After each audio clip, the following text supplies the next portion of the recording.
Hello गाइसहरू, आज फेरि पनि तपाईँहरूको माझमा हामी आएको छौँ।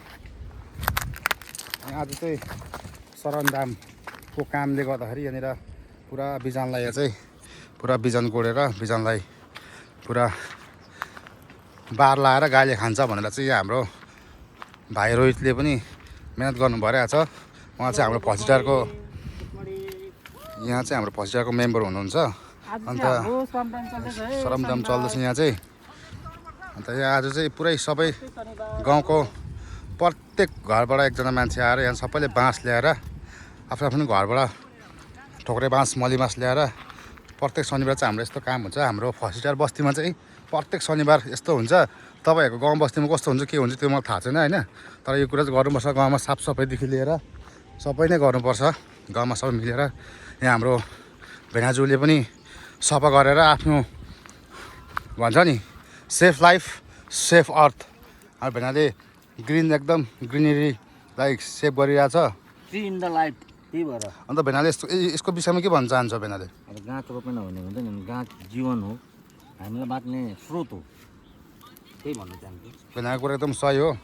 यहाँ हाम्रो बसन भाइले पनि गरिरहेछ। अन्त उता हाम्रो बडा मामाहरूले चाहिँ अब त्यो बार्नुको लागि यसो चिमसिमहरू बनाइरहेछ। अन्त म चाहिँ त्यही अब मान्छे देख्यो भने भिडियो बनाएर हिँड्छ फकटै भन्छ, तर फकटै होइन। म पनि गरिरहेको छु हात मैला समेत पनि हो। यहाँ हाम्रो जेठा काकाले पनि काम गरिरहनु भएको छ। सबैजनाले गाउँको लागि नै यो घाँसपात बिरुवा बचाउनलाई, आफ्नो गाउँलाई हरियाली बनाउनलाई सबै गरिरहेको छ। यसको भिडियो चाहिँ तपाईँहरू एकदम बिना स्किप गरी हेरिदिनु होला। यसको भिडियो चाहिँ तपाईँहरूलाई सबै म अपलोड गरिदिन्छु। माथिबाट अझै को आउँदैछ यहाँनिर, बाँस लिएर आउँदैछ यहाँनिर अझै। यस्तै हो यहाँ चाहिँ हाम्रो हर शनिबार चाहिँ यहाँ यस्तै खालको काम हुन्छ।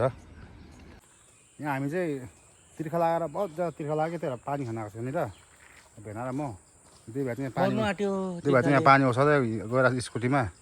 यहाँ मेरो स्कुटी चाहिँ आज सरकारी भइरहेको छ यहाँनिर। धर्म पुण्य कमाउँदैछ राई भाइ, पुण्य कमाउँदैछ म यहाँनिर। पानी चाहिँ यहाँनिर छ। छोरीको आप्पाले पुण्य कमाउँदैछ। जे हो हाम्रो यहाँ देउराली यो हार्डवर्कमा भर्नु लाउनुपर्छ एकैछिनमा।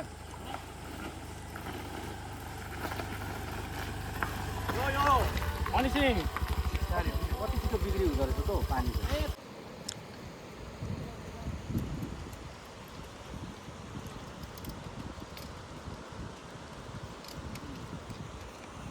तिम्रो काम खालि भिडियो बनाउने हो आज। आजको काम सकियो। भिडियो बनाउने काम मात्रै हो त्यसै भनेको टाइम भने कामै गरेको छैन।